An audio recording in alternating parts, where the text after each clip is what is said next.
Istri muda Yosef, Mimin Mintarsi belak-belakan terkait kondisinya sekarang. Ia mengaku kerap disudutkan hingga menangis tertekan lantaran kasus Subang. Tak hanya itu, ia juga membeberkan Yosef kini tak menafkahinya lagi. Dikutip dari tribunjabar.id pada Selasa, tanggal 5 Oktober tahun 2021, ungkapan Mimin tersebut setelah memberanikan diri muncul ke publik.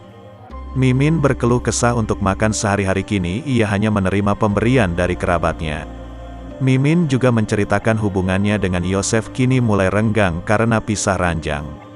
Ia mengaku sejak kejadian itu, Yosef tidak pernah pulang ke rumahnya. Selain itu, Mimin berharap kepada masyarakat agar tak memojokkan dirinya dan anak-anaknya. Ia menegaskan dirinya dan anak-anaknya tidak tahu apapun atau terlibat dalam kasus pembunuhan Tuti dan Amalia.